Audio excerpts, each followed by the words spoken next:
இந்த வீடியோ பார்த்தீங்களா? இந்த வீடியோவில் வந்து டொனால்ட் ட்ரம்ப்பும் ரொனால்டோவும் நடந்து வந்து கொண்டிருக்கு. நம்ம இங்கேண்டா ஒயிட் ஹவுஸில். ரொனால்டோ ஒயிட் ஹவுஸில் என்ன செய்கிறாருன்னு தான் எனக்கு ஒரு பெரிய டவுட்டாக இருக்குது. ஸோ அதுக்கு ஒரு காரணமும் சொல்லியிருக்காரு டொனால்ட் ட்ரம்ப். இன்றைக்கான சம்பவங்கள் நடக்குது ஒயிட் ஹவுஸில். ஸோ சவுதி பிரின்ஸ் கூட இருக்கிறார் அதுக்குள்ளே. ஸோ அதில் பற்றி பேந்து பார்ப்போம்.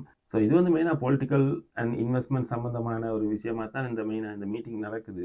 ஹை ப்ரொஃபைல் பீப்புள் கனவேர் இருக்கணும். ஸோ இதுக்குள்ள ரொனால்டோவே அவர் கூப்பிட்டுருக்காரு டொனால்ட் ட்ரம்ப். ஸோ ஏன்னு கேட்டால் டொனால்ட் ட்ரம்ப் இந்த மகனுக்கு ரொனால்டோ பிடிக்கும்னு சொல்லி அவர் இன்வைட் பண்ணுன்னு சொல்லி தான் சொன்னார். ஆனால் அதுக்கு பின்னால் ஒரு ரீசன் இருக்கா இல்லையாண்டு இனி போக தான் தெரியும். ஸோ இப்போதைக்கு அவர் அப்படி தான் சொல்லியிருக்கிறார். ஸோ இந்த வீடியோ வந்து ஒயிட் ஹவுஸ் ஒஃபிஷியல் டிக்டாக் பேஜில் தான் பார்த்தேன் நான். ஸோ அதில் வந்து போட்டிருக்கிற கேப்ஷன் தான் ஒரு இன்ட்ரெஸ்டிங்கான கேப்ஷனாக இருக்குது.